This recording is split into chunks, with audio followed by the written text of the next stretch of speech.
Welcome to the Deep Dive, where we take a stack of information and extract the most important nuggets of knowledge for you We're here to cut through the noise, give you that aha moment. and equip you to be truly well-informed. Exactly. Today, we're embarking on a deep dive into the fascinating and, let's be honest, absolutely crucial world of personal finance.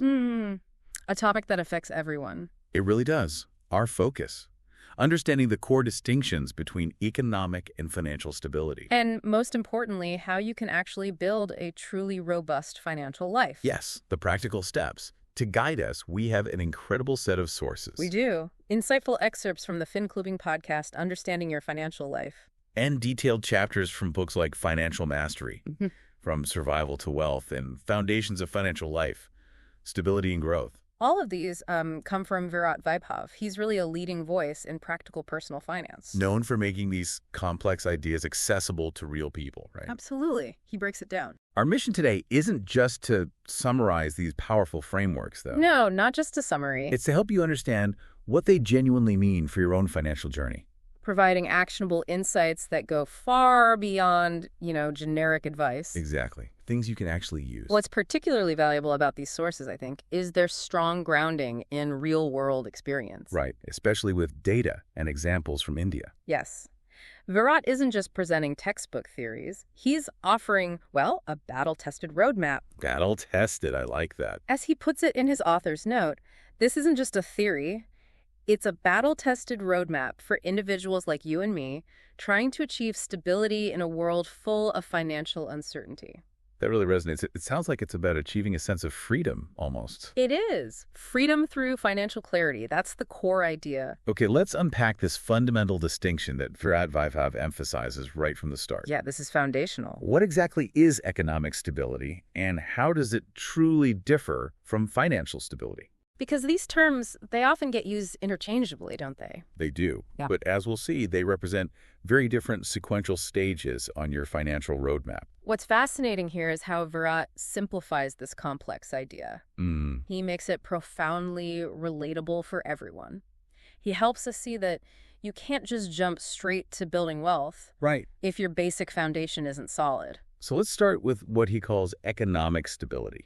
What is that, really? Well, it's not about accumulating vast wealth or becoming a millionaire. Not at all. Okay. Virat says, economic stability is not about wealth. It's about dignity. Dignity. Wow, that really shifts the perspective, doesn't it? It does. It's the foundational layer, the absolute bare minimum every household needs. To function without constant stress. Exactly. And without constantly relying on external support, like loans for everyday things. So at its core, economic stability means you can consistently meet your basic consumption needs. Yes. Without resorting to borrowing. Is that the main point? That's a huge part of it. Think about your daily life. Can you comfortably afford your food, your rent, transport to work? The basics. The absolute basics. Basic healthcare, handling those inevitable minor emergencies. Right. And can you do all of that without constantly taking out short-term loans or relying on credit cards for recurring expenses? Okay. That without borrowing is the absolute linchpin here. That's the key point. Operating without borrowing for daily needs. Precisely. It means having a stable monthly cash inflow that comfortably covers your minimum lifestyle expenses. Right. And if you can absorb a minor shock, say a temporary job loss or a sudden unexpected bill without your entire financial world collapsing, Then you're getting there. then you're truly on the path to economic stability. You have some resilience. And Virat is very clear about the signs of unstable economics, isn't he? Wow, yes. Very clear. These include living paycheck to paycheck. Where there's just nothing left at the end of the month. Exactly. Your income barely covers your expenses, leaving absolutely no room for error, no buffer. That sounds stressful. It is. Another major red flag is having no emergency fund whatsoever. Which makes you incredibly vulnerable to any unexpected cost. Totally. A small bill can become a crisis. But perhaps the most telling sign Yes. is borrowing for daily necessities. Things like food, rent, or even your children's school fees. Using loans for those. Yeah. That's a classic indicator that your economic foundation is shaky, really unstable. He provides some powerful real-world context from India for 2023-24. He does, and the numbers are quite specific. For an urban family, Virat's data suggests that truly breaking free from that month-to-month stress means having a disposable income of at least $10,000 after essential expenses and EMIs. Right, even if your total income is just over $50,000. It's not just about earning enough. It's about that surplus. It's about creating that crucial buffer, that safety net. And for rural families, the numbers are lower, obviously, but the principle is the same. Exactly the same principle. Consistently having a surplus after all your basic needs are met. And the common gaps he highlights are so insightful. They really are. In urban areas, it's often deep rent dependency. People spending a huge chunk on rent. Yes, and surprisingly low insurance coverage, even basic health insurance, and reliance on informal employment. Okay. Less job security. Precisely. For rural families, it's often debt taken for daily use borrowing just to get by day to day. And a complete lack of medical backup. Yeah, which is terrifying if someone gets sick. All of this really underscores Virat's powerful statement. Economic stability is the first freedom every household must win. It really hits home. It's about dignity, like we said, not just about having a large sum of money in the bank. It's fundamental freedom. Okay, so if economic stability is the foundation of dignity, Starting point? then financial stability is where you truly start building protection and long-term growth. Exactly. This is the next level up. And Virat emphasizes that financial stability only begins after economic stability is firmly achieved. Yes, you can't skip steps here. You have to build that base first. The focus shifts then, from just covering daily needs. Right. It shifts to securing your long-term future, planning for significant risks, growing your assets. And even thinking about intergenerational security, passing something on. Yes, building something lasting. This is where it gets interesting, because it's not simply about earning more money, is it? No, it's not just about the income figure.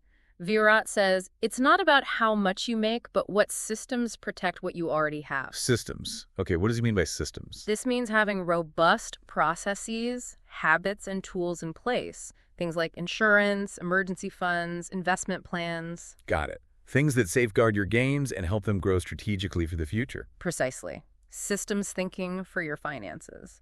Indeed. He lays out clear criteria for financial stability. What are they? Okay, first, you need a substantial emergency fund, enough to cover at least 6 months of your living expenses. 6 months. That's quite a buffer. It is. It's your immediate safety net for larger shocks, like a major job loss or a medical crisis. Okay, what else? Second, active and adequate insurance coverage is crucial. Adequate being the key word. Yes. We're talking health insurance, term life insurance if you have dependents, and maybe even asset insurance. Proper coverage. Third, you're consistently investing a significant portion of your income. How much is significant? Ideally between 20–30%, consistently month after month. Okay, disciplined investing. Fourth, you're managing liabilities effectively, keeping your total debt burden well under, say, a quarter of your income. Managing debt, not letting it manage you. Exactly. And finally, fifth, you're actively building tangible assets. Like what? Things like property, dedicated retirement funds, and strategic equity investments, things that grow in value over time. He gives a great real-world Indian example, doesn't he? Yes, he does. A person earning 80,000 euros a month, Okay. who has a 20,000 systematic investment plan, or SIP, Investing regularly? a 10 lakh term insurance policy, and a 15 lakh emergency fund. That combination. That person, according to Virat, is considered financially stable. It's not about being ultra-rich. It's about having those systems in place. Exactly. Having your financial ducks firmly in a row, demonstrating real discipline and foresight. And when you look at the real-world data comparisons he provides Yeah, the difference is stark. between lower middle and upper middle income households, those in the lower middle bracket often have very basic insurance, maybe minimal savings. Right, very little investable surplus and often carry high debt burdens, high DTI ratios. Whereas higher income groups typically have much more comprehensive insurance. Usually much larger covers. A significant portion of their income dedicated to investments, maybe 20% or more. And well-managed debt ratios, often below 30%. It's a clear illustration of how these two stages manifest in everyday lives. So the big question this brings up for your own journey, for our listeners. Yes, the self-reflection point. Are you still primarily focused on achieving economic stability, diligently trying to meet daily needs and avoid borrowing? Or have you successfully built those crucial systems The emergency fund, the insurance, the consistent investing habits. to really start focusing on financial stability and genuine long-term growth? What a question to ponder. But don't worry, Virat Vaibhav doesn't just leave you with definitions. No, he provides a path. He's provided a brilliant framework, An 8-level stability model. Yes. This model merges both economic and financial stability into a clear, actionable progression. So it's not just theory, it's a ladder that you can actually climb. Exactly. It provides a clear roadmap from, well, day-to-day survival all the way up to ultimate wealth mastery. This model is particularly insightful because it provides a quantitative, step-by-step approach, right? It does. It makes a seemingly overwhelming journey feel much more manageable. Takes the guesswork out. Precisely. As Virat advises, if you don't know your level, you can't design your next step. It's like having a GPS for your money. You need to know where you are to plan the route. Exactly. It's about being precise with your financial strategy. Absolutely. Let's break down these 8 levels, understanding the qualitative shift at each stage. Okay, let's do it. Level 1, survival mode. This is where economic instability is most acute. The very bottom rung. It typically means an income well below $15,000, no savings. And often relying on debt just to get by, a really precarious position. Taking loans just to pay rent or cover daily expenses. Yes, exactly that kind of situation. Okay, moving up slightly, we have level 2, SOSESIC, basic stability. Here, your income allows you to meet your basic needs, which is definitely an improvement from survival. It's still quite vulnerable. Very. You still likely have no real savings or emergency fund. You're meeting obligations, but essentially treading water. Little room for unexpected events. None at all. Then there's level 3, moderate. What happens here? At this stage, you begin to see a small, consistent surplus each month. Okay, finally some breathing room. Yeah, maybe a few thousand rupees after all bills are paid. This is where basic savings can finally be initiated. So you're moving beyond just surviving paycheck to paycheck. Correct. You're starting to build a tiny bit of cushion. Now, level 4, strong base. This sounds important. It is. This is a crucial transitional point. He calls it the economic financial bridge. The bridge, okay. Here, an emergency fund is actually in place. Maybe not the full 6 months yet, but it's there. And debt. Debt levels are low and manageable, and you've secured at least some basic insurance coverage. So you've stabilized your present and are actively preparing for the future. That's it. You're crossing the bridge. Once you cross that bridge, you enter the realm of true financial stability. Level 5, early financial growth. Right. This is where active investment truly begins. Like thieves. Exactly. You're likely setting up systematic investment plans, and your life cover is growing, maybe exceeding 25 lakh. Showing a real commitment to long-term financial security. Definitely. You're building momentum. Progressing further, we reach level 6, wealth accumulation. This is a significant milestone. Why?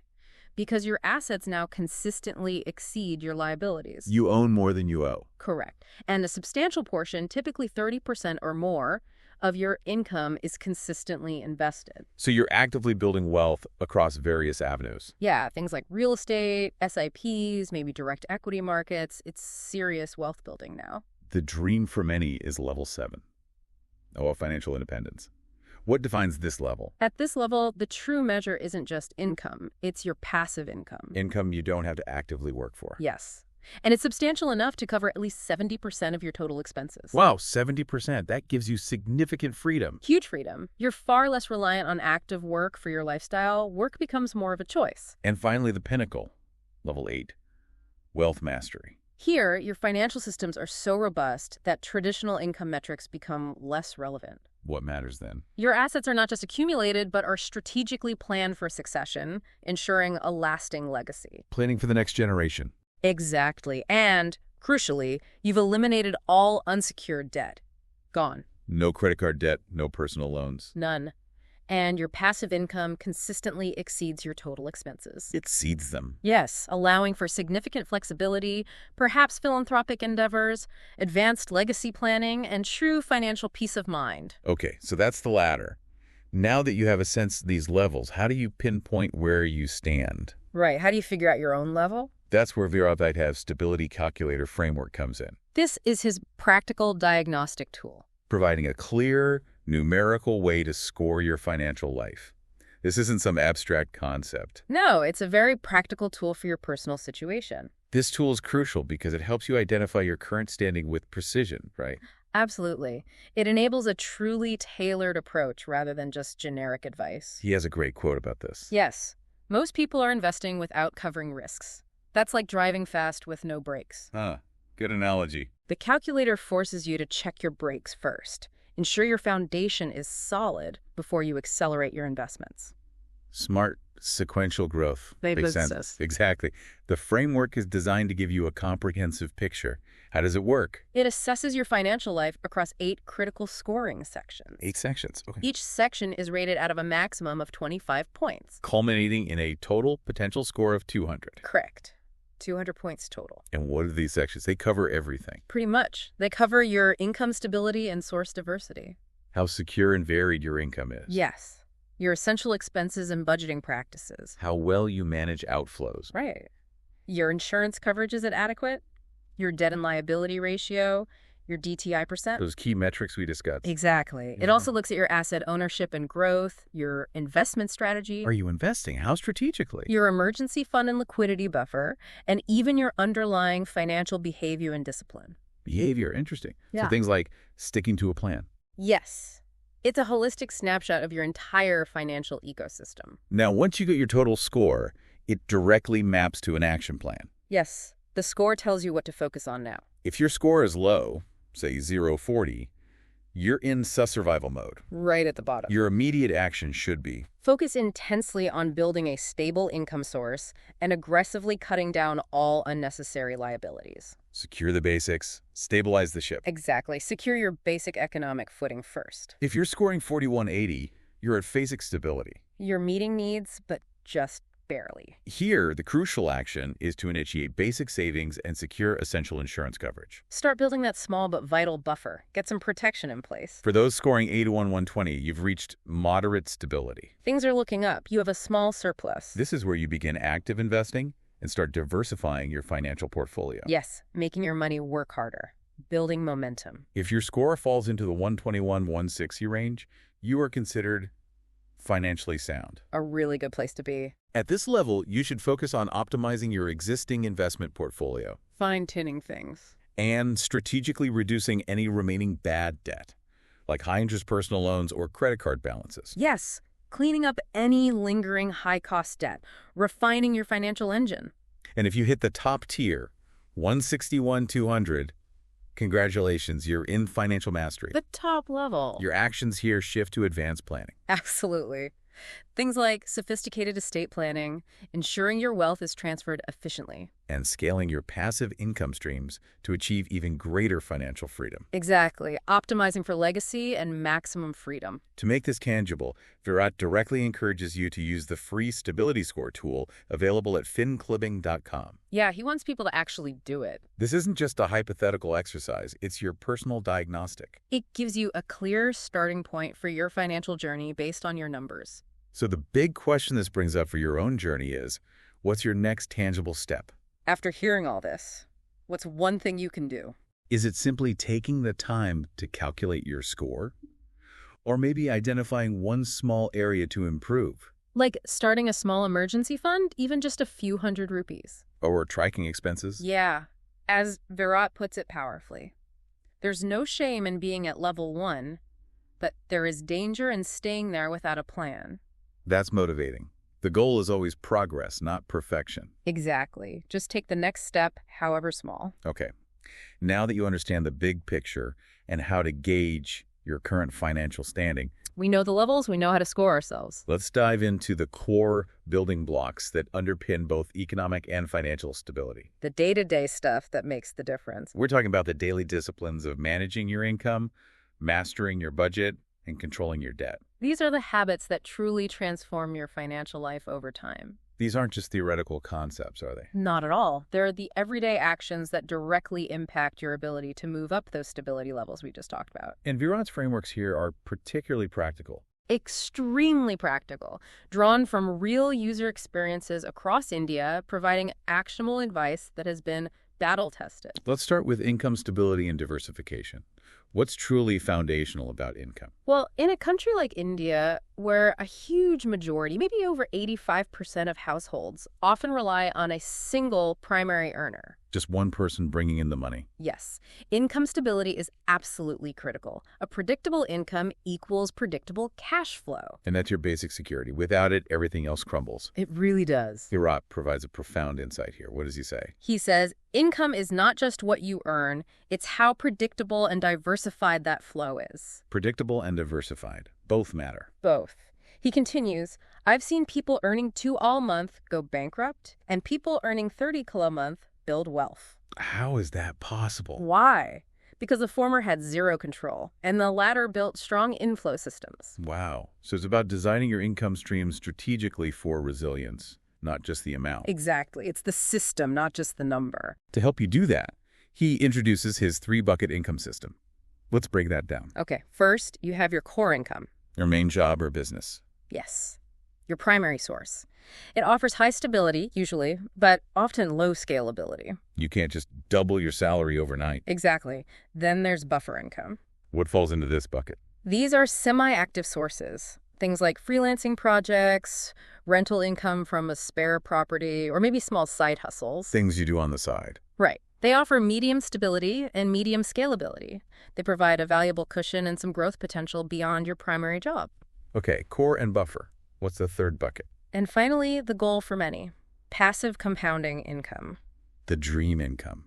Sort of. These are truly passive earnings, or earnings that compound over time. Like interest or dividends. Yes. Interest from fixed deposits, returns from sovereign gold bonds, or dividends and growth from mutual funds. And how do these rate on stability and scalability? They tend to have high stability and high scalability in the long run, but they're often less common for the average middle-class earner initially because they require upfront capital or consistent investment over time to build up. Makes sense. You need money to make money passively. Often, yes. Virat poses a powerful income resilience test here. He does. He asks, if 2 of these stop today, will you still survive for 6 months? 2 income streams stopping. Could you survive? That's a tough question. It is. If your answer is no, then you need to focus on building more diversified income streams urgently. He even introduces the Income Safety Index. What's that? It's simply the percentage of your total income derived from diversified sources, so not your core income. Okay, and what's the goal? The goal is to avoid relying solely on one income stream. Aim for at least 20-25% from other sources from your buffer or passive buckets. So if you earn $63,800 total and $8,800 comes from side hustles or investments. That's about 13.8%. Good start, but ideally you'd want that closer to 20-25%. Got it. He also provides a simple checklist for income stability. Yes, some practical questions to ask yourself. Is your main income stable for over a year for a job or over 3 years for a business? Have you started a minimum second income, even a small one? Have you achieved at least 10% passive inflow? And crucially, are you avoiding month-to-month dependency on loans or credit? These are tangible steps you can take to strengthen your income foundation. Absolutely. Actionable steps. Okay, once you've got your income streams flowing, or at least your core income stabilized. The next critical step is ensuring that money actually works for you, not against you. Right. Where does the money go? Exactly. That's where mastering your budget comes in. It's truly the foundation for taking control. You need to know the outflows. And he covers several proven budgeting techniques. Yes, different methods work for different people. The popular 50-30-20 rule. Yeah, 50% needs, 30% wants, 20% savings. Great starting point for salaried individuals, but maybe a bit too generic sometimes. What else? For those who want absolute control, there's zero-based budgeting. Where every single rupee gets a job. Exactly. High effort, but maximum control. Then there's the envelope method. Using physical cash in envelopes. Seems a bit old school. It is, but it can be effective for very hands-on users, maybe in rural areas or for non-digital users. Harder to track, though. And, of course, digital budgeting tools. Apps like Walmart or Ynna, or even just a spreadsheet in Excel. Widely used, especially by millennials, but they still demand discipline. The tool doesn't do the work for you. True. He also breaks down expense classifications and their risks. This seems useful. Very. Essentials like food, rent, electricity, hard to control, right? You have to pay them. Yes, and ignoring them leads to survival stress. Then obligations. Like EMIs, insurance premiums, school fees. Right. Medium control here, you can try to reduce loan amounts or school choices over time, but ignoring them leads to loan defaults and serious consequences. Okay. Then lifestyle expenses. Netflix, shopping, dining out, vacations, this is where you have high control. This is where most budgets break down. Often, yes. Unchecked spending here leads straight to instability. Finally, emergency expenses. Hospital bills, car repairs, unexpected travel. Totally unpredictable.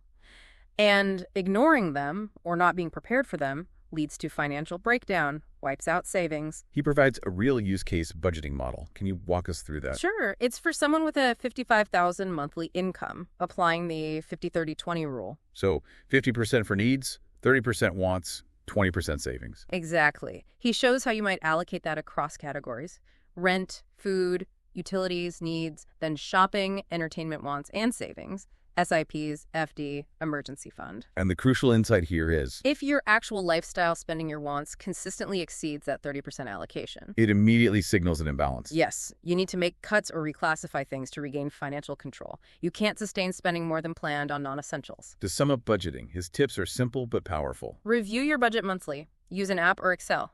Track your EMI to income ratio. Keep it under 25%, ideally. Yes.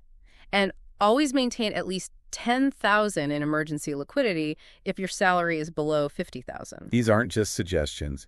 He presents them as necessities for financial health.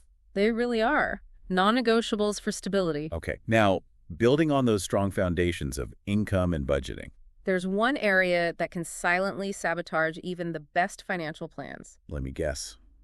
debt. You got it. Let's talk about debt and liability control. Understanding debt is crucial because, as he explains, it's a double-edged sword. Exactly. Used well, like a home loan, it can enable asset creation. Yeah. Build wealth. But used too early. It leads to income leaks, poor credit scores, constant stress, and ultimately financial instability. He categorizes the major types of personal liabilities in India. This is helpful. Yes, detailing their purpose and inherent risks. He points out the high-interest traps. Credit cards, personal loans. Yes, often with annual rates well into double digits, sometimes even exceeding 40%, they can spiral out of control incredibly fast. Whereas a home loan, considered productive debt, typically stays below 12% interest and leads to asset creation. Lower risk. Core loans. For a depreciating asset, so moderate risk. Gold loans and buy now, pay later BNPL options. BNPL seems so easy, almost too easy. It is. They can be short-term consumption traps with very high hidden costs if you miss payments. High risk. And he also wisely mentions informal debt. Yes, borrowing from family or friends. It carries an invisible social risk, relationship strain, important not to overlook. To assess your debt health, he highlights two key metrics. Yes, numbers you absolutely need to know. The debt-to-income ratio, DTI percent. How's that calculated again? It's your total monthly EMIs, all your loan payments, divided by your net monthly income times 100. And the ranges, what's healthy? 0-15% DTI is considered healthy. 16-30% is manageable. 31-45% means you're under financial stress. And above 45%. 46% plus points to a financial crisis. You're drowning in debt. He warns that many salaried Indian households with car and personal loans Often find themselves in that 35-50% DTI danger zone without even realizing how risky it is. That's concerning. What's the other key metric? The credit utilization ratio specifically for credit cards. How much of your available credit you're using? Exactly. The ideal is to keep it under 30% of your total credit limit. So if you have a 1 lakh credit limit, don't keep more than $30,000 outstanding? Correct. High utilization directly hurts your credit score and signals financial strain. Okay, so you know your DTI, you know your utilization. What about debt control and elimination strategies? He lays out a clear step-by-step plan. Very actionable. Yeah, point. List all your liabilities, create a detailed table, loan type, amount left, EMI, interest rate, remaining tenure, get it all down on paper. Yeah, the full picture. Then Choose your attack method, the snowball method. pay off the smallest loan first. Yes, it gives a psychological boost, builds momentum. You clear one debt, feel good, then apply that freed up EMI to the next smallest loan. Or the avalanche method. This is mathematically better. You pay off the highest interest loan first, regardless of size, saves more money over time, but maybe feels slower initially. So psychological win versus mathematical win. Pretty much. Choose what works for your personality. He also stresses crucial actions for specific debts. Yes. Converting high-interest credit card balances to a fixed EMI plan or a lower-interest personal loan. This alone can save you significant amounts in interest charges. And the bold step. Implement an emergency freeze on all non-essential spending until your DTI drops below that crucial 30% mark. Serious discipline required. Absolutely, but it's a direct path back to stability if you're in the danger zone. He illustrates this with a real-life Indian example of Arun. Yes. Arun, 32 years old, earning 65,000 minutes. Minus DTI. A worrying 34.9%, Yeah. caught in the financial stress zone due to a car loan, credit card debt, and a personal loan. So the suggested plan for Arun is Clear and structured. Stop using credit cards immediately. Convert the card dues to a lower interest EMI. Use any side income to aggressively pay down that card balance first. Then, use any bonuses to prepay the personal loan. A disciplined way out of debt. Exactly. Requires focus, but it works. To wrap up this section on liabilities, Virat provides final rules for liability management. Yes, some golden rules to live by. Don't borrow for depreciating assets like gadgets or cars if you can avoid it. Keep your DTI under 30% of your net monthly income. That's a hard limit. Absolutely. Avoid consumption loans like for vacations or weddings. They drain wealth. Always maintain at least one EMI worth buffer in your bank account for emergencies. And finally, use tax benefits only on productive loans like home or education loans. Not on loans that just trap you financially. These are essential guidelines for your long-term financial peace. Okay, so once you've got your income, budgeting, and debt under control, that's a huge achievement. Massive. You've built a solid foundation. The next crucial steps are to safeguard what you're building and strategically grow it. Protection and growth. That's where insurance and smart investment diversification come in. Forming the protective layer and the growth engine of your financial life. Precisely. Let's start with insurance. You mentioned it's like a financial shock absorber. It absolutely is. Income provides cash flow. Investments offer growth potential. But insurance protects your stability from being destroyed by sudden, catastrophic life events. Exactly. Like a major illness or accident. As Virat emphasizes, you don't buy insurance because you're going to die. You buy it because your family will live. Powerful. It's about securing the future for those you care about. Fundamentally, yes. Let's break down insurance planning in India by priority. What comes first? First and foremost, health insurance is a must for everyone, non-negotiable. Why so critical? Because medical costs in India can and do wipe out years of savings in a single hospital stay. It's financially devastating for many families. So how much cover? He recommends a 10 lakh to 25 lakh family floater plan for families living in metro cities. And he has a pro tip for making large cover affordable. Yes, a very smart tip. Buy a basic Whirl lakh base plan and then add a 20 lakh super top-up plan over it. This combination is usually much more cost-effective than buying a single 25 lakh base plan. Interesting. Okay, what's next after health insurance? Next, term life insurance is also a must if you have dependents relying on your income.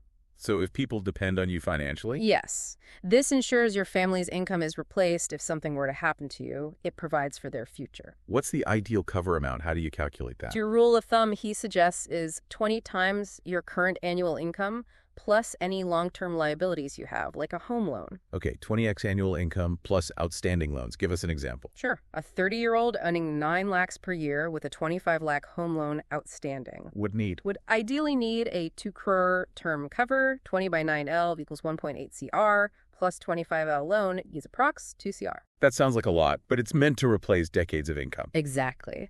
And a critical piece of advice he gives: don't buy return of premium term plans. Why not? They sound appealing. You get your money back. Because they are much more expensive than pure term plans, and the return you get often represents a very poor internal rate of return, IRR.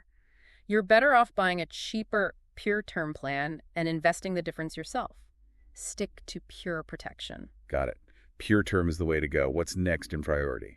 Then, with high priority, comes personal accident and disability insurance. This covers accidents. Yes, but crucially, it covers the loss of earning capacity due to an accident or disability.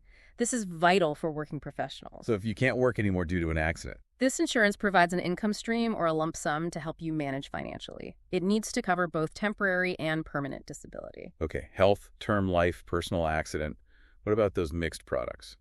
ULMs. He strongly advises avoiding ULIPs, unit-linked insurance plans, and endowment plans. Why the strong advice against them? Because they try to combine insurance with investment, and usually do both poorly. They often have high, opaque charges, offer low insurance cover for the premium paid, and deliver subpar investment returns compared to standalone mutual funds. They fail at both protection and efficient investment.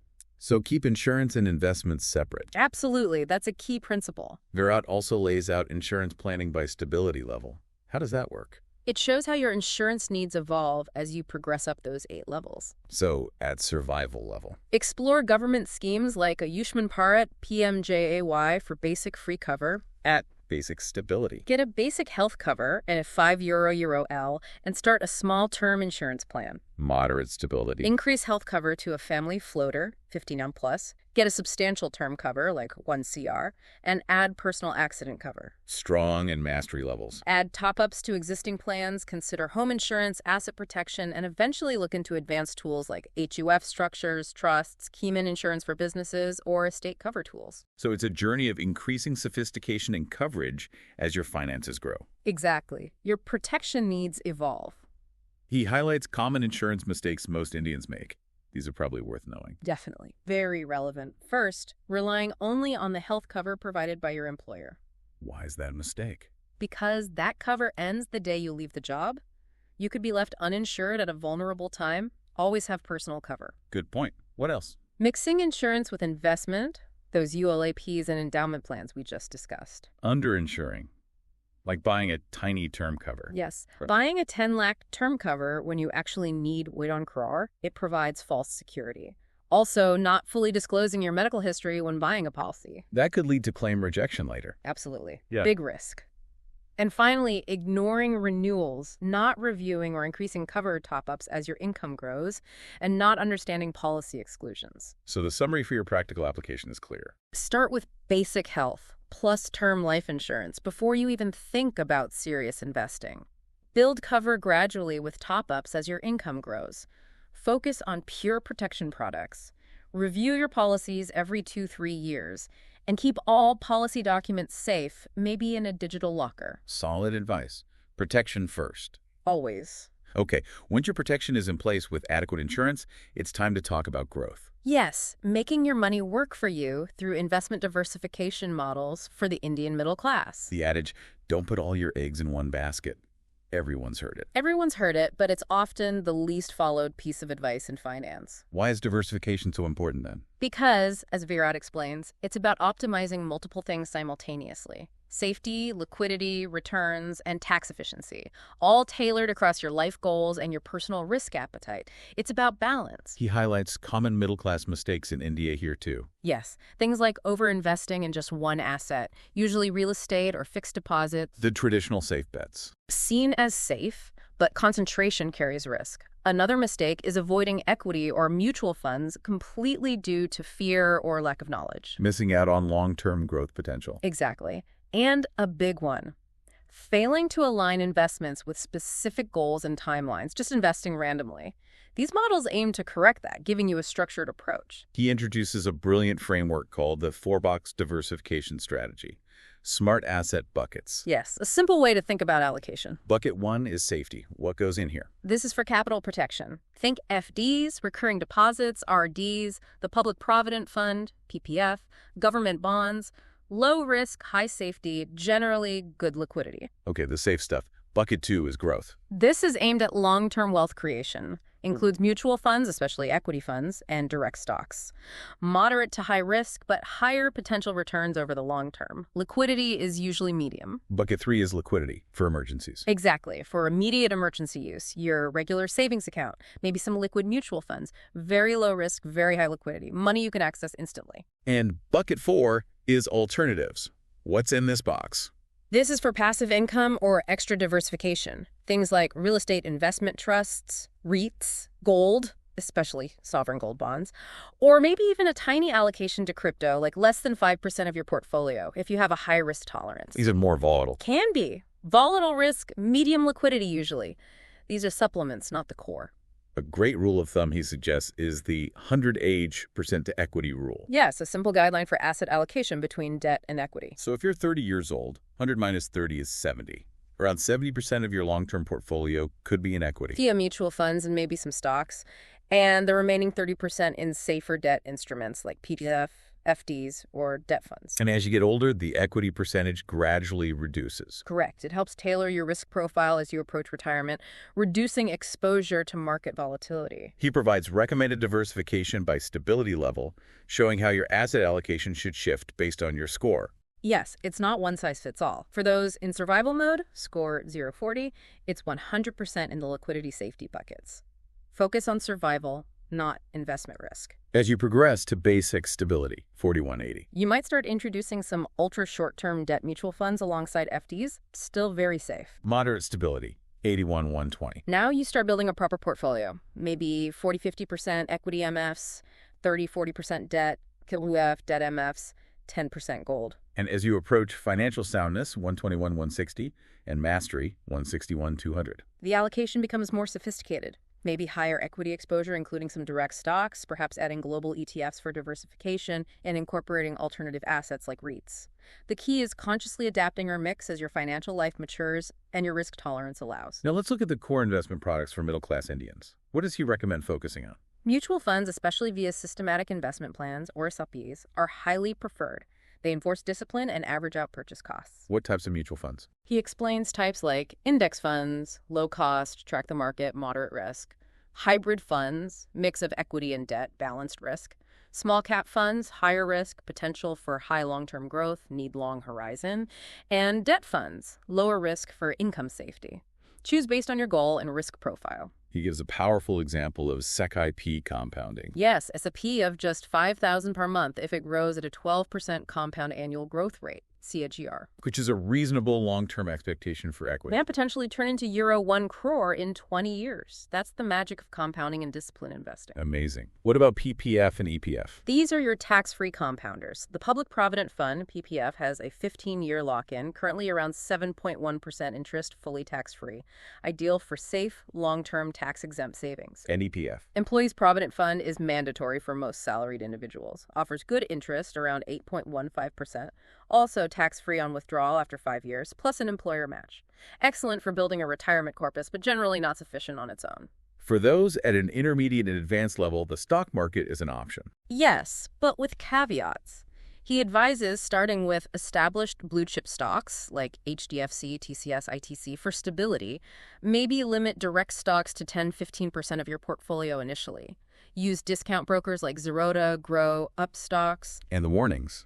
Crucially, he warns against getting into risky derivatives like futures and options, F&O, margin trading, or penny stocks until you are financially free and have a very deep understanding. These are ways to lose money very quickly for most retail investors. Okay, stick to basics initially. What about gold? Keep it to a maximum of 5-10% of your portfolio, mainly for diversification and as a hedge against inflation. Physical gold or something else? He strongly recommends sovereign gold bonds, SGBs, issued by the RBI. They offer interest, currently 2.5% PA, on top of gold price appreciation, and the capital gains are tax-free if held till maturity.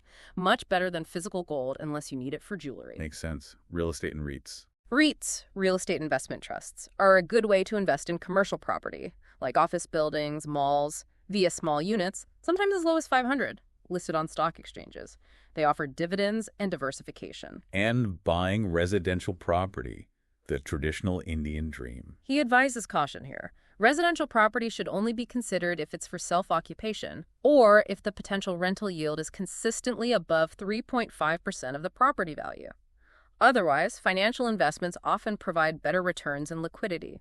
Challenges the traditional view a bit. Interesting perspective. Finally, crypto and new age assets. Considered optional and highly speculative, he suggests allocating a maximum of 2-3% of your entire portfolio, and only after your foundational stability, emergency fund, insurance, core investments is firmly built. And stick to established ones. Yes, stick to maybe Bitcoin, Ethereum. Avoid the thousands of speculative meme tokens. Treat it as high-risk speculation, absolutely not for retirement or core wealth building. He stresses goal-based diversification examples. This seems important. Hugely important. Don't just invest randomly. Align your investments with your specific life goals and timelines. So for child education, 10 years away. A higher allocation to equity mutual funds makes sense as you have time to ride out market volatility. For a home down payment needed in 3 to 5 years. You need safety and predictability. Lean more towards short-term debt funds, RDs, or bank deposits. Can't risk equity volatility over a short period. And for retirement, 20 plus years away. A well-diversified mix, a strong allocation to equity, maybe 60-70% initially via MFs, NPS, PPF, EPF for the debt portion, maybe some global ETFs for diversification, and a bit of gold. It's all about matching the investment to the goals, timeline, and risk requirement. Exactly. That's the core of smart investing. His summary rules for middle-class investors are clear and concise. Don't chase returns, chase balance and goal alignment. Always link your investments to a specific goal. Use SIPs for discipline, not lump sums usually, unless you're experienced in investing during market crashes. And diversify across product type, sector, timeline, and risk. These principles are designed for building lasting wealth, not chasing quick, risky wins. Great summary. Okay, we've covered stability, protection, growth. Now looking further down the road. Yes, the long-term view. Two critical areas emerge: ensuring your financial comfort in retirement and building a strong financial reputation. These aren't just nice-to-haves, are they? Absolutely not. They're necessities for lasting financial stability and peace of mind. This raises an important question. What kind of future are you building? Not just for tomorrow, but for decades from now. It's a profound question. In India, the stats on retirement readiness are quite sobering. They are. An alarming 85% of retirees apparently rely on family support or meager pensions. Only about 15% have structured, adequate retirement savings. That's a huge gap. It is. And as Virat states, retirement is not about age. It's about cash flow without work. Being able to sustain your lifestyle without having to actively earn. That's the goal. That's the definition of financial freedom in retirement. Let's delve into retirement planning in India. What are the common mistakes people make? Oh, plenty. Believing their EPF balance alone will be enough. It rarely is. Relying solely on children for support in old age. Yes, which puts immense pressure on the next generation and isn't guaranteed. Ignoring the corrosive power of inflation. That Euro lakh today example. Exactly. 1 lakh today might only buy, 20,000 buys in 20, 30 years? You need way more than you think. And simply not calculating their actual needs in retirement. Just hoping for the best. These pitfalls can severely jeopardize your golden years. Absolutely. Proper planning is essential. So, how much money do you need to retire? How can people estimate this? Virat offers 2 practical models, the rule of 300. How does that work? Take your desired monthly expense in today's money, estimate its future value at retirement considering inflation, and then multiply that future monthly need by 300. That gives you a rough corpus target. Okay, future monthly needs 8,300. Corpus needed. Example. If you estimate needing 1 lakh per month in retirement, in future value, you'd need a corpus of 3 crore, 1 lakh by 300. What's the other model? The safe withdrawal rule, often called the 4% rule. How does this one work? It suggests you can safely withdraw 4% of your total retirement corpus in the first year of retirement, and then adjust that amount for inflation each subsequent year. So, to use it for planning, you calculate your required annual expense in retirement and divide it by 4%, or 0.04, to find the corpus needed. So if you need 12 lakhs per year, 1 lakh month in retirement, you'd need a corpus of 3 crore, 12 lakhs, 0.04. Both methods often give similar ballpark figures. He provides a fantastic real-life retirement calculation specific to India using Raj, a 30-year-old. Yes, this really brings it home. Raj's current monthly expense is $35,000. He wants to retire at 60. Life expectancy may be 85, so 25 years in retirement. Assumes 6% inflation and maybe 7% return post-retirement. Okay, so what happens to his $35,000 need over 30 years? Due to 6% inflation compounding for 30 years, his estimated future monthly need at age 60 balloons to approximately 2,000 per month. 2 lakhs a month, just to maintain today's $35,000 lifestyle. Exactly. Inflation is silent but powerful. So, using the rule of 300, corpus needed is 2 lakh month, 300 euro is 6 crore. Raj needs a 6 crore corpus by age 60. That number can be quite a shock for people. It really highlights the undeniable importance of starting early and investing consistently for retirement. You can't delay. You absolutely cannot afford to delay. Time is your biggest ally. To help you achieve this, Virat details the retirement investment tools in India. Yes, the vehicles you can use. EPF, Employees Provident Fund we mentioned, mandatory for salaried, good tax-free interest, employer match, a solid base but not sufficient to loan usually. PPF, Public Provident Fund. Another excellent option, 15-year lock-in, extendable. Interest around 7.1%, fully tax-free, EE status. Max deposit 1.5 lot a year. Ideal for conservative investors, the self-employed, or as a debt anchor in a retirement portfolio. The NPS, National Pension System. This seems quite popular now. It is a comprehensive, low-cost retirement vehicle with significant tax benefits. It has Tier 1, mandatory lock-in till 60, and Tier 2, optional withdrawable. And tax benefits. You get the standard 1.5 all-will deduction under ADC, plus an exclusive additional 50,000 deduction under ADC CD 1B. Huge tax-saving potential. How does the investment work? You can choose your allocation mix between equity E, corporate bonds C, government bonds, G, and even alternative assets. Yeah. You can tailor your risk based on your age, often with auto-choice options that reduce equity as you age. And withdrawal. At retirement age 60, up to 60% of the corpus can be withdrawn tax-free. The remaining 40% must be used to buy an annuity plan to provide a regular pension. Okay, what about annuity plans, pension plans themselves? Sold by insurance companies like LIC, HDFC Life, ICICI Pru. You give them a lump sum, and they provide a guaranteed monthly income for life or a fixed period.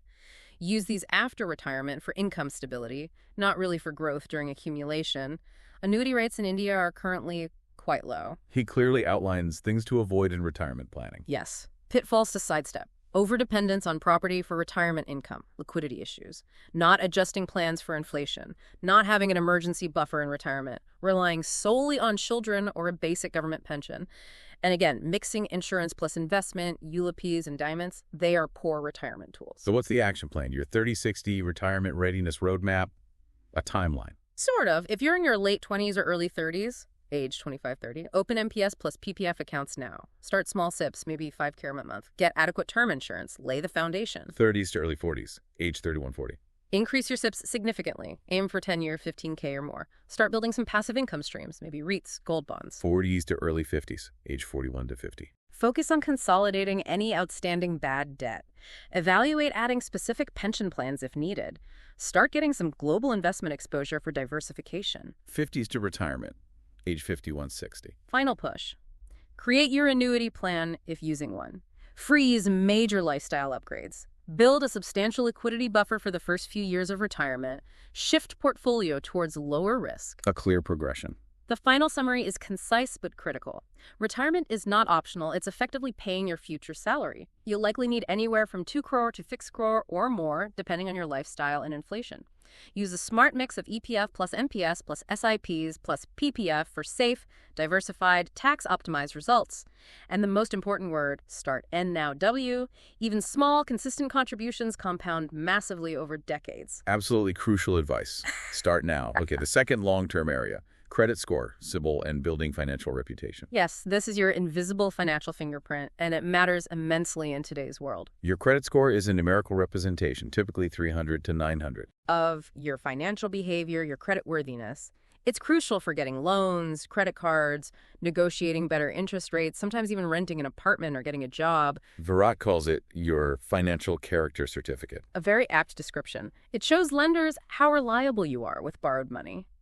In India, CIBIL, TransUnion CIBIL, is the most checked, right? Yes, CIBIL is the big one most banks and NBFCs look at first, though there are other bureaus like Experian, Equifax, and CRIF Highmark whose reports also matter. So what affects your CIBIL score? What goes into that number? It's a weighted system. The biggest factor, about 35% impact, is your payment history. Paying your bills on time. Exactly. Consistently paying your EMIs and credit card dues on time every single time is paramount. Late payments hurt you badly. What's next biggest? Credit utilization, about 30% impact. That's the percentage of your available credit limit you're using, especially on credit cards. Keeping it low, ideally under 30%, is key. High utilization signals you might be overstretched. Okay, payment history, utilization. What else? Length of credit history, about 15%. Having a longer track record of responsible credit management helps your score. This is why closing your oldest credit card can sometimes hurt you. Interesting. Then credit mix, 10%.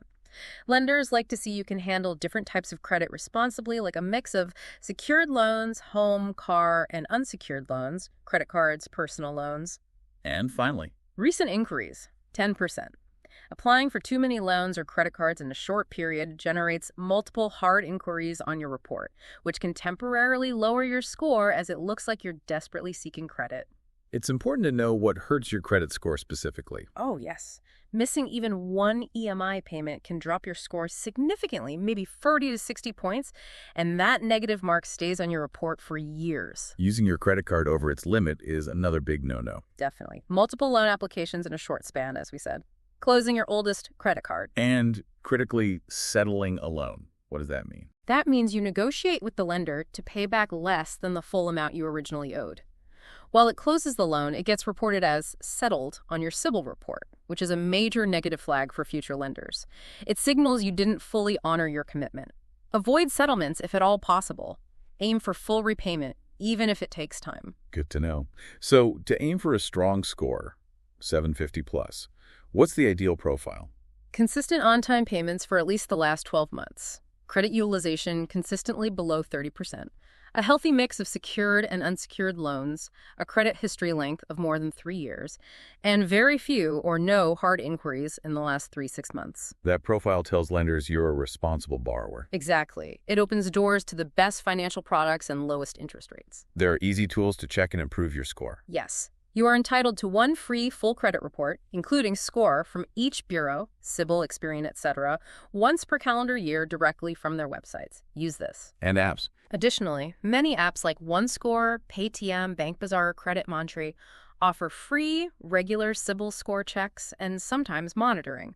They often have clean interfaces, making it easy to track your progress. If you find yourself with a poor credit score, don't despair. There's a step-by-step plan for repairing a poor credit score. Yes, it takes time and discipline, but it's definitely possible. Step 1. Pull your detailed CIBIL report. Check it thoroughly for any errors or inaccuracies. Dispute any errors immediately with the bureau and the lender. Sometimes mistakes happen. Okay. Step 2. Aggressively bring down your credit card utilization. Pay down those balances to get below that 30% threshold across all your cards. This often gives the quickest boost. Step 3. If you have little or bad history, consider getting a secured credit card. This is a card backed by a fixed deposit you place with the bank. Or look into a specific credit builder loan. Use it responsibly and repay the full amount every month. This helps build a positive payment history. Step. Commit to paying all your EMIs and card dues on time without fail for at least 6-9 months consecutively. Consistency is key to rebuilding trust. And finally, stop applying for new loans or credit frequently while you're repairing your score. Each application can cause a small dip. Focus on fixing the current situation first. the score range and what it means is quite telling. Yes. 800, 900 is excellent. You'll get pre-approved offers, best rates. 750, 799 is very good, easy approvals. 700, 749 is good, generally approved. 650, 699 is fair, might get approved, but possibly at higher rates. Below 650 starts getting poor, leading to likely loan denials or needing collateral. What's fascinating is that you can even build credit without loans. How? Get that FD-based secured credit card we mentioned. For example, place a $10,000 FD and the bank might issue you a card with an $8,000 limit. Then what? Use it regularly for small, planned expenses, maybe your monthly utility bills, groceries you'd buy anyway, and crucially, repay 100% of the bill amount before the due date every single month. Don't carry a balance. And this actually works. Yes. Consistently doing this, showing responsible usage and repayment, can help someone with no credit history build a respectable 700-plus score in about 12-18 months. It opens doors to regular credit cards and loans later on. He shares a compelling, real Indian use case of RIA. Yes, a 24-year-old who apparently built a 765 CIBIL score in just 1 year after starting with the secured card. She used it meticulously, paid it off every month, and it worked. It led to her getting approved for the regular credit card she wanted. Demonstrates the power of disciplined, even small, actions. Ultimately, financial trust equals long-term rewards. A strong credit score isn't just a number. No, it translates into real money saved. Lower interest rates on home loans, potentially saving you lakhs over the loan tenure, pre-approved credit lines for emergencies, better chances for business loans, eligibility for premium co-branded cards with great perks. It pays to have a good score. So in summary for credit scores, your CIBIL score is a must-track metric, not optional. Aim for 750 plus for maximum financial flexibility. Don't close your old credit accounts if they're in good standing. They help your credit history length. Don't use more than 30% of your credit limit on any card. Treat your credit report like a reputation score for your money. It reflects your financial discipline and a reliability to the world. Excellent. Okay, we've navigated stability, growth, protection, retirement, and reputation. One final crucial piece. The piece that helps you keep more of what you build. Let's unlock a powerful secret weapon for your financial mastery: strategic tax planning. This isn't about illegal tax evasion. It's about legal tax optimization, using the rules to your advantage. It's about legally keeping more of what you earn to fuel your wealth-building journey. Exactly. This is where knowledge truly empowers action. Tax is not just a liability. Viewed correctly, it's a strategic tool. As Virat notes, you can legally save 1.5 euro, 2.5 lalo taxes per year with zero black money and full compliance. That's a significant saving. Huge. Smart tax planning helps you save more income, which means you can maximize long-term investments, avoid stressful audit risks or penalties, and reinvest more into your wealth-building goals. It fundamentally accelerates your financial journey. Let's look at the latest income tax labs for FY 2024-25, particularly the distinction between the new and old regimes. This can be confusing. It can be. The key thing to know now is that the new tax regime is the default option. If you don't actively choose the old regime, you'll be taxed under the new one. And the new regime generally offers simpler, often lower tax rates at various income levels. Yes, the slab rates are generally lower. 03L nil, 36L 5%, 69L 10%, 912L 15%, 1215L 20%, 15L plus 30%. But the catch is Significantly fewer deductions are available under the new regime. although there's a positive change recently. Yes, a significant one. A standard deduction of $50,000 deduction for salaried individuals and pensioners is now allowed under the new regime from FY 2023-24 onwards. That makes it more attractive than before. But still, the key limitation is no major deductions like ADC, ADD, HRA. Correct. Most popular deductions under sections like ADC for investments like PPF, ELSS, insurance, ADD, health insurance, ADE, education loan interest, or HRA, house rent allowance, are not allowed in the new regime. The main exception is the employer's contribution to your NPS account. Okay, what about the old regime? Can people still choose it? Yes, the old regime remains an optional choice if you actively select it when filing your return or informing your employer. And its advantage? While its basic income slabs are different, 2.5 liter nil, 2.55 liter 5%, 510L 20%, 10L plus 30%, the big advantage is that it allows all those various crucial deductions, ADC, ADD, HRA, home loan interest, etc. So if you make significant investments and have deductions like HRA or home loan interest, the old regime might still result in lower overall tax payable for you, even if the slab rates look higher initially. You have to calculate it for your specific situation. it's also crucial to remember the Section 87A rebate. Yes, this applies to both regimes. It means, effectively, no income tax is payable if your net taxable income is up to 7 lakh under the new regime and up to 5 lakh under the old regime, a baseline relief. Now, for those choosing the old regime, understanding the key deductions for tax saving is paramount. Absolutely. This is where the savings come from. Section 80C is the big one. Max deduction of 1.5 lakh. Yes. For eligible investments and expenses like PPF, ELSS mutual funds, life insurance premiums, principal repayment on your home loan, employee provident fund, EPF contributions, Sukanya Samriddhi Yojana, 5-year tax saver FDs, etc., most people should aim to max this out. Then there's ADCCD1B, an extra deduction? Yes, an additional deduction of up to $50,000 specifically for your own contribution to your Tier I NPS account. This is over and above the 1.5L limit of ADC, a powerful extra saving. ADD for health insurance. Correct. Deduction for health insurance premiums paid. Up to $25,000 for self, spouse, and dependent children, plus an additional deduction up to $50,000 for premiums paid for senior citizen parents. Promotes health security and saves tax. Section 24B for home loan interest. Yes, a substantial deduction for interest paid on a housing loan, up to a maximum of 2 lakh per year for a self-occupied property. Makes owning a home more tax efficient. Others, like ADE for education loan interest, no limit on interest amount, 1013A for HRA if you live in rented accommodation, and ADG for donations. Yes, several others exist. The key is to be aware of them and utilize the ones applicable to you under the old regime. To illustrate this, let's look at a tax planning case study of Ravi, a middle-class Indian with a salary of 12 lakh per year. Okay. Let's say Ravi actively invests 1.5 lakh under ADC, PPF, ELSS, contributes 50,000 to NPS, ADCCD1B, pays 30,000 for health insurance, ADD, and pays 1.8 lakh in home loan interest, eligible under 24B. That's quite a few deductions, yeah. Yes. When Ravi calculates his tax under both regimes, he finds that because of these significant deductions, his taxable income under the old regime is much lower. Resulting in lower tax. Yes, it results in over $15,000 in annual tax savings compared to what he would pay under the default new regime, even with its lower slab rates and standard deduction. This really highlights why choosing the right regime based on your specific deductions and investments is so vital. You have to run the numbers. You absolutely have to calculate it for yourself each year or use online calculators. Don't just assume the default new regime is better. Beyond deductions, there are smart tax-free or tax-efficient investment tools. Yes, instruments that offer tax benefits on the returns themselves. PPF, as we discussed, offers around 7.1% return currently, has a 15-year lock-in, and is fully tax-free on investment, accumulation, and withdrawal, EE status. Gold standard for safe, tax-free growth. ELSS, equity-linked savings schemes. These are tax-saving mutual funds. Offer potential for higher equity-linked returns, maybe 10–14% long-term average, but volatile. Have the shortest lock-in period of just 3 years for ADC benefits.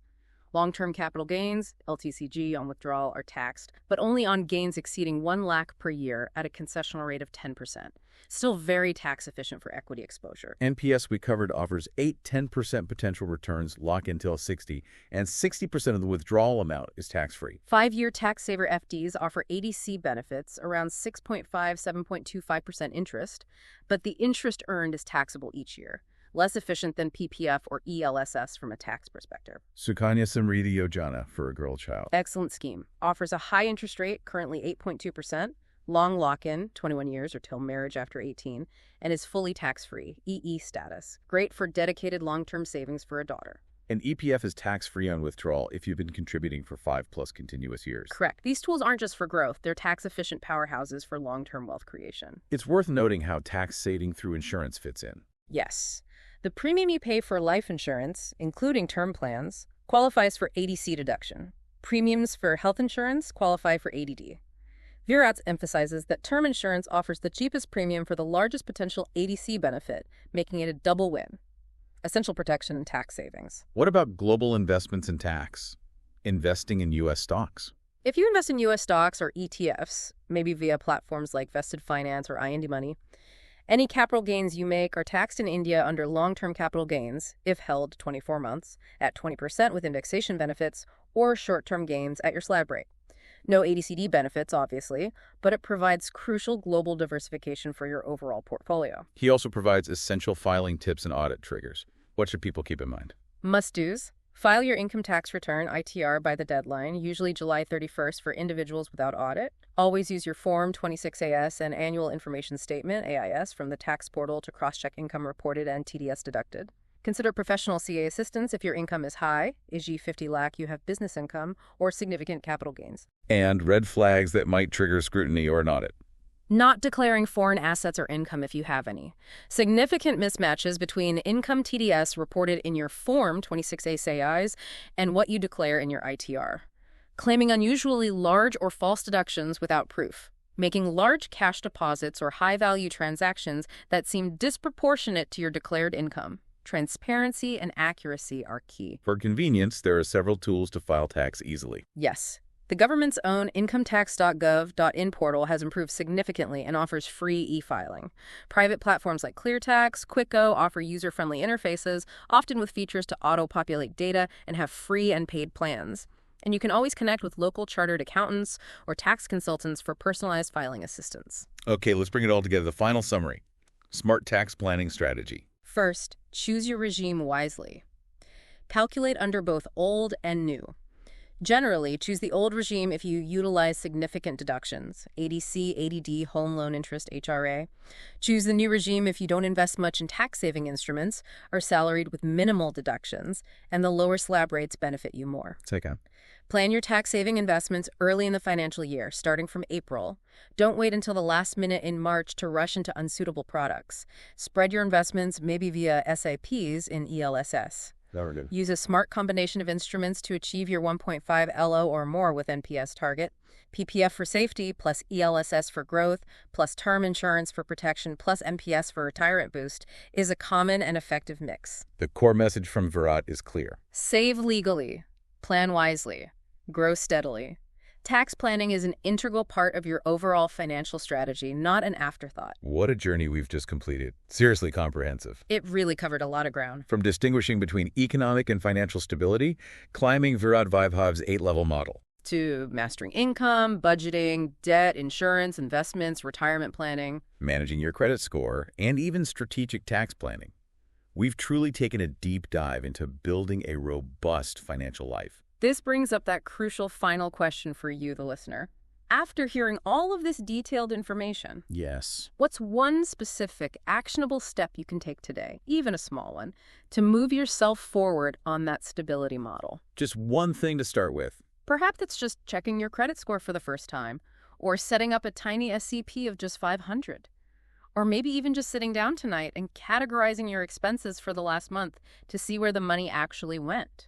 The journey begins with a single step, right? Yeah. Don't get overwhelmed. Exactly. Pick one thing and do it. To help you take that next step, you can visit finclubing.com. Yes, Virat offers the free stability score calculator tool there. And you can download free templates mentioned in our sources too. Practical resources. Definitely worth checking out. A big thanks to Virat Vaibhav for creating such a relatable and genuinely actionable system for everyone looking to master their financial life. His work seems incredibly valuable. Agreed. Very practical and grounded in the Indian context. Don't forget to subscribe to The Deep Dive so you don't miss our future explorations. Join us next time as we unpack another stack of fascinating information. Our next deep dive will be into a topic many struggle with: how to choose between stocks, mutual funds, and real estate as a middle-class investor. Should be a good one. Looking forward to it. Until then, keep learning and keep building.